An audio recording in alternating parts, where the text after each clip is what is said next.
Welcome back to another episode of Pop of Genius. That's Pop of Genius on urban politics. And my videos are on trending topics based in religion, academia, science, and my opinion. And today's video is all about portals and the similarities of very important spaces throughout the world that have portals and the comparisons and parallels between them. So for instance, Cern has been deemed a portal. There are scientists that have worked there, whistleblowers who have told the world that they have witnessed with their own eyes interdimensional beings coming in and out of the hydrocauldron. And then there is the Vatican. And the Vatican a few years ago did a portal ceremony where they opened up a door that created a new realm for what they considered worship. There are so many similarities between Cern, the Vatican, and another organization that you may have not thought about. But these portals are letting in these interdimensional beings, and I call them demons, demonic spirits, unseen forces from the demonic realm. And they are coming through Satan's planned future army, and that is for the day of Armageddon. This is all happening for Armageddon. Everything that occurs now moving forward, it is for the impending battle that is both galactic and earthly. So let's talk about the last Pope Francis, and his acceptance of aliens. Now, again, if you look at some of my videos in the past, I do not believe in aliens. I always refer them to being demonic, interdimensional beings and demons. But there is a close connection between CERN and the Vatican. They are helping to usher in this disclosure, this new wave of creatures that are going to be presented to mankind. Now, this article talks about the quantum gravity in the Vatican and through the CERN courier. And residents of the Vatican Observatory describe life as a full-time physicist in the church. So they have priests in the Catholic Vatican that, and all throughout the world, that goes to their location where the super hydrocauldron is located, and it is their job to be a part of the scientific community, and they're bringing the spiritual side to it. And the Pope's astronomer, Guy Consolmaggiore, the director of the Vatican Observatory, poses with a summer student. The observatory quickly established itself as a respected scientific organization. And you see that they are heavily invested into this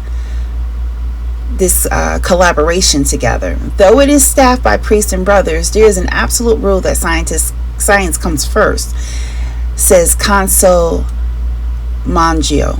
And the stereotypical work of a priest or a monk is actually also considered in their study. So they still have their priestly duties along with their scientific projects. Now, I looked at this space in the Vatican and I looked at the super hydrocauldron, and it looks so similar.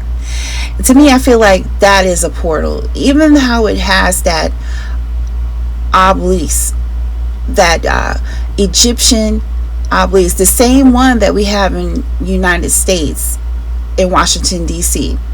Even like the dome is almost, and I know that the Vatican was built, of course, hundreds of years before Cern, but even the dome kind of looks similar. But there's also a similarity into Vatican's Lucci telescope. So they heavily deny that their telescope is named Lucifer. However, it was renamed by German scientists as Lucci. This part of the Vatican and all of its serpent deities all around their city, it is all connected. And you're going to see in a few minutes how it connects to another agency. Because even where the Pope sits in these halls are portals. They are welcoming in and harvesting in energy. You see this serpent? It almost, if it's coiled up, it almost looks like that hydrocollagen, doesn't it? It's very weird. And I heard someone mention that, and I was like, wow, I never looked at it like that. But this organization, along with the Vatican, has a high tight connection to NASA. And look what else they have in common. The serpent. Isn't that something? Yes, that red emblem in NASA is actually the serpent's tongue. Isn't that something? And these are the doors, the year that Pope did the opening of these portal doors. And he was opening up a different dimension within their faith. You know, this is all about the portal of the serpent. That's why they've created this CERN. That is why they are creating projects to go out into space to find these new spaces of bringing in the galactic into this upcoming impending war. And look who else has a portal. United Nations. And you know the reason why it's not a stretch to say that the United Nations, this symbol, is not necessarily a target but more of a portal, because they have a religious room in their facility, and there's this rock there. It's just like granite, I think, slab, and it is a meditation room, and it is described to be very concerning. And if you know anything about the United Nations was one of the founding organizations for CERN. I'll take you further down the rabbit hole to where the United Nations address, one of their main addresses, is at 666 11th Street Northwest. If you've never heard of this woman, her name is Alice Bailey. She is the mother of esoteric religion here in the United States. She was the owner of Lucifer Publishing Trust, that at one time was located at 666 United Nations 11th Way, the same address I just read.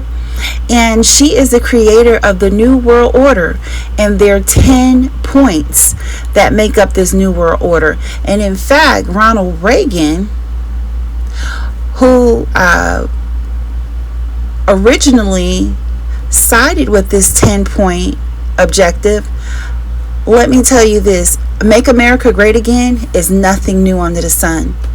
Ronald Reagan originated Make America Great Again. He was for the 10-point. He also weirdly mentioned a scenario of what if America had an encounter with alien beings. His task and mine might be in these meetings that we held, if suddenly there was a threat to this world from some other species, from another planet outside in the universe, we'd forget all the little local differences that we have between our countries, and we would find out once and for all that we really are all human beings here on this earth together. been over 40 years ago that he had that speech and made that comment. Well, guess what? Update on the UFO files and what might be, when we're going to be seeing those. Well, I think we're going to be releasing as much as we can in the near future. For some reason, and I guess it's just a reason that's been in the minds of people for a long time, that is such, they want to find out about the UFOs and anything having to do with UFO or related material, and we're going to be releasing a lot of things from that we have, and I think some of it's going to be very interesting to people. I've interviewed people, my first term primarily, but I interviewed some pilots, very solid people, and they said they saw things that you wouldn't believe, so you're going to be reading about it. Complete the biometric entry-exit visa tracking system, which we need desperately.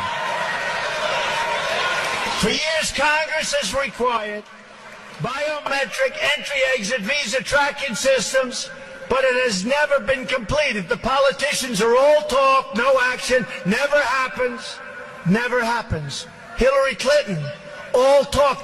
Unfortunately, when there is action, it's always the wrong decision. Do you ever notice?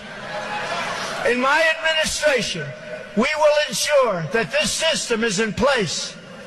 And I will tell you, it will be on land, it will be on sea, it will be in air. We will have a proper tracking system. Guess who uses the same nostalgic message for his campaign? Make America Great Again. Trump. Guess who had close proximity to the same president that had the same ideology that he has? President Reagan. These two were very familiar with each other.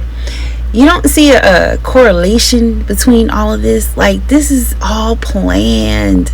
This is all planned. And it's like every year God is unfolding things to us to let us understand that the Bible is truthful and that he is soon to return, and that, you know what, there's some things that we need to get right in our lives, and it pertains to all of this.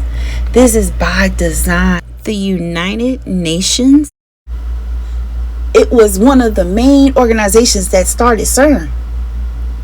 And I thought this was interesting how they use Shiva, and you see that little gray figure, that's an interdimensional being. And even the way CERN's modeled, they're 666, just like Jared Kushner. And even this ushering in of this Judeo-Christian, this is bringing in that third temple. But see, remember, the serpent is going to come in and he's going to be anti everything that is God. He is going to be an abomination. He's going to be a lover of men. And I believe that all of this is in line with each other. They've got their pick that's coming, the chosen one, the one that belongs to the serpent seed from thousands and millions of years ago that started in the Garden of Eden.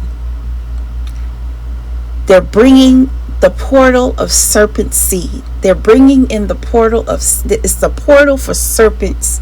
It's the portal of the serpent. Please let me know what you think. Like, share, subscribe, and let me know how you feel like all of this is connected. And do you feel like it's connected? And do you have any other opinions on similarities? Because there are many of them. And even the Garden of Eden was a type of portal where only a particular persons can come in and out, and it was guarded, and it was a leeway between heaven and earth, between all of this, and portals and the serpent. These religious organizations and these government organizations that are getting billions and billions of taxpayers' dollars. Now, CERN has closed down for 4 years. Every time they reopen, something catastrophic happens. The last time they shut down, and reopen, COVID happened. They open up again in 4 more years. The world is going to have changed a whole lot in 4 more years. In fact, July 19th, the upcoming date, is supposed to be an aligning based off of a scientific astrologer who predicted that the year 2026 on July 19th, that we're supposed to have a cosmic alignment. French astrologer André Barbeau once said that 2026 was the beginning of the new civilization. And he had a very strong track record in terms of predictions. He predicted that in 2020 there would be a global pandemic. He also predicted the fall of the Soviet Union decades before it happened. And in the last years of his life, he focused a lot on July 2026 as the relaunch of a new civilization. And his take was extremely positive. He called it the most beautiful alignment of the 21st century, and that with it, the new age will have begun. Barbeau died in 2019, so he never lived to see some of his iconic predictions come to fruition. And in his absence, many astrologers have argued about the highly positive interpretation of the alignment in July 2026. They question whether it should be viewed in this kind of like new age spirituality, love and light, dawning of the age of Aquarius perspective, or if we should view it as the beginning of a dystopic, surveillance, technological state. And if you know me, you know that I'm going to say it's a little bit of both.